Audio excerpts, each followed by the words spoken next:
Good morning everyone. आज के अपनी इस क्लास में नेक्स्ट क्वेश्चन करने जा रहे हैं जो कि 30 जैन 2024 शिफ्ट 2 में आया हुआ क्वेश्चन है। लेट्स स्टार्ट स्टूडेंट्स, जिसमें आर मैट्रिक्स दी गई आपको और एक रिलेशन दिया गया है।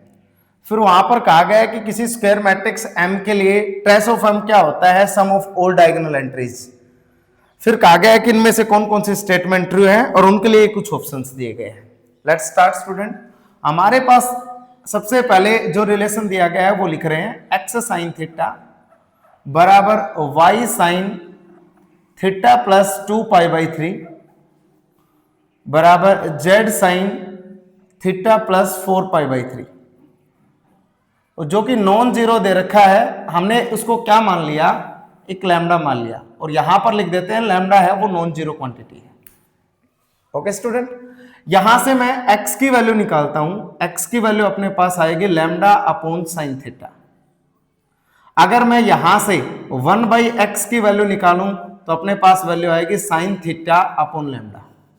ओके स्टूडेंट, सेम यहीं से हम y की 1/y की वैल्यू निकालने जा रहे हैं। वो वैल्यू आएगी student sine theta plus 2π/3 upon lambda, ये वैल्यू आएगी।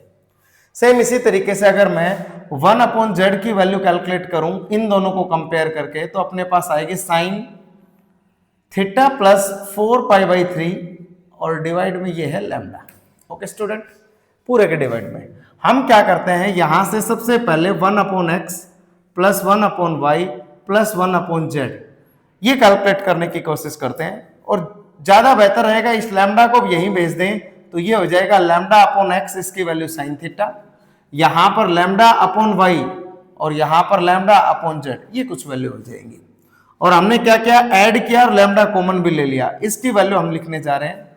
तो ये अपने पास आई साइन थीटा प्लस 2π/3, इसके साथ साथ अपने पास साइन थीटा प्लस 4π/3। अब यहां से हम अगर कैलकुलेशन करें, इन दोनों को कंबाइन करने जा रहे हैं with the help of formula sine C plus sine D, जो कि फॉर्मूला होता है student 2 times sine C plus d/2। Sine C plus sine D होता है, उसमें 2 times sine C plus d/2। यहां पर थीटा और थीटा 2 थीटा, ध्यान से देखना। इन दोनों को ऐड करेंगे तो स्टूडेंट 6π/3 और डिवाइड में 2, ये अपने पास आएगा। और एक होता है कोस साइन सी माइनस d/2, इसमें से ये सब्ट्रैक्ट करेंगे। ध्यान से देखो स्टूडेंट, मैं यहां पर करके दिखा रहा हूं, theta plus 2π/3 minus theta minus का 4π/3, थीटा से थीटा कैंसिल आउट, यहां माइनस का 2π/3 आया। उसके साथ साथ एक 2 से हम डिवाइड करते हैं सी प्लस d/2 को, वो 2 यहां पर लिखा, इससे कट गया, मतलब अपने पास माइनस का π/3 आ गया। यहां पर आगे स्टार्ट करते हैं। ध्यान से देखो, साइन थीटा का थीटा, अब यहां साइन π/3 दैट मीन साइन 60, और साइन 60 1/2 होता है, माइनस मर्ज हो जाता है sine cos of minus theta cos theta की वजह से। इसका मतलब इससे ये कैंसिल आउट, अपने पास आया साइन, यहां बचा थीटा, यहां अगर इसके साथ लेके जाएंगे तो यहां पाई, और साइन पाई प्लस थीटा होता है माइनस साइन थीटा, ये साइन थीटा पहले वाला और ये minus sine theta, that means हमारे पास क्या आ गया, 0। स्टूडेंट ध्यान से देखो, लैम्डा तो 0 है नहीं भाई, अपने पास ये पूरा एक्सप्रेशन किसके इक्वल आया, 0। लैम्डा नॉन जीरो है, इसका मतलब किसको 0 होना पड़ेगा, 1/x plus 1/y plus 1/z को 0 होना पड़ेगा। और यहां से हम डायरेक्टली बोल सकते हैं एक्स वाई वाई जेड और जेड एक्स कौन है, 0 आफ्टर टेकिंग एलसीएम। ध्यान रहे स्टूडेंट, ये सारे नॉन जीरो नंबर्स हैं, X Y Z non zero numbers हैं, ध्यान रखना। ये देखो आर मैट्रिक्स में एक्स वाई जेड का है, ये कहा है कि नॉन जीरो 3x3 मैट्रिक्स है, मतलब एटलीस्ट एक्स वाई जेड में से X Y Z non zero numbers हमारे पास यहां पर दे रखे हैं स्टूडेंट। अब देखो यहां से हमें चेक करना है ट्रेस। सबसे पहले तो ट्रेस ऑफ आर का मीनिंग यहां पर क्या हो गया, ट्रेस होता है डायगोनल एंट्रीज का सम, ये हो गया X plus Y plus Z. कहीं ना कहीं आपसे ये पूछा जा रहा है कि ये वैल्यू 0 होगी या नॉन जीरो, इन्होंने 0 बोला है, तो हम क्या करते हैं, एक बार x plus Y plus Z का होल स्क्वायर कैलकुलेट कर लेते हैं। तो यहां से क्या आएगा, X square plus Y square plus Z square plus 2 times X Y Y Z और जेड एक्स। और इस एक्सप्रेशन को देखते हुए ये पूरा जीरो, और हमें पता है अगर ये नॉन जीरो मैट्रिक्स है तो at least one of them will be non zero, और non zero square quantity always positive या जीरो, कम से कम एक नॉन जीरो, इसका मतलब ये वैल्यू क्या रहेगी, नॉन जीरो।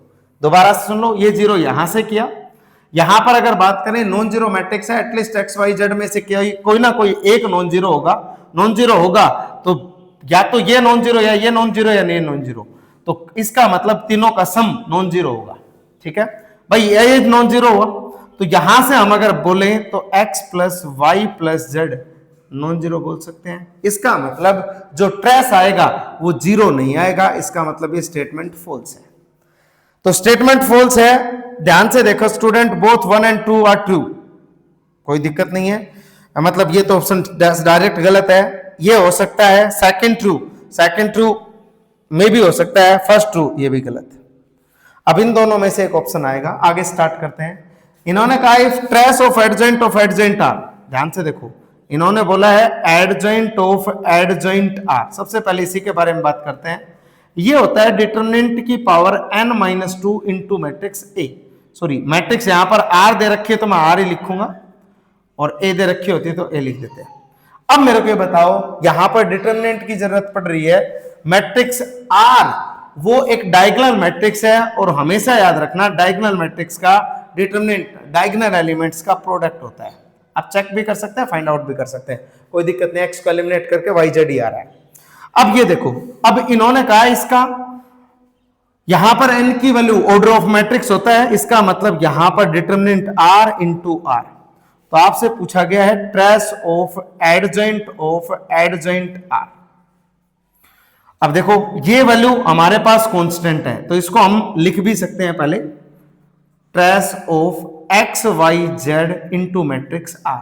अब ध्यान से देखना, कांस्टेंट बाहर आ जाता है, मतलब हम बोल सकते हैं trace of constant times matrix A, ये constant times trace of A होता है, ध्यान रखें स्टूडेंट। अब ये देखो, ये बार एक्स वाई जेड और ट्रेस ऑफ आर हम ऑलरेडी लिख चुके, x Y Z into x plus Y plus z. अब इन्होंने क्या कहा है, ध्यान से सुनना, if trace of adjoint R is zero then R has exactly one non zero entry.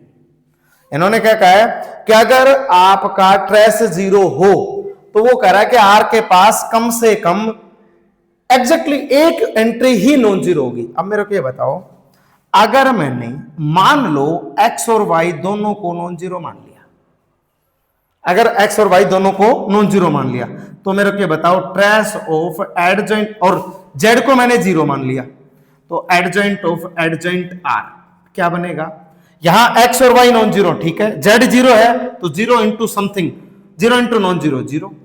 इन्होंने कहा एग्जैक्टली एक जीरो होना चाहिए, सॉरी एक नॉन जीरो होना चाहिए। हमने क्या किया, दो नॉन जीरो माने, एक को जीरो माना, तब भी ट्रेस ऑफ एडजेंट r क्या दिखा दिया, जीरो।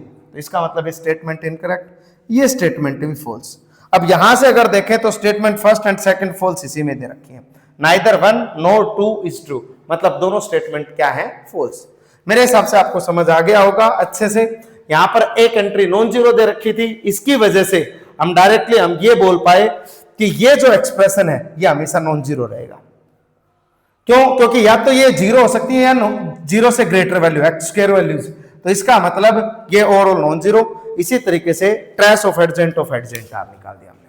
ओके स्टूडेंट, तो इसी टाइप से आपको पीवाईज क्यूज के अच्छे सॉल्यूशंस मिलते रहेंगे, इसीलिए आप अपने चैनल MS क्लासेस को लाइक करें, शेयर करें एंड सब्सक्राइब करें। Thank you so much.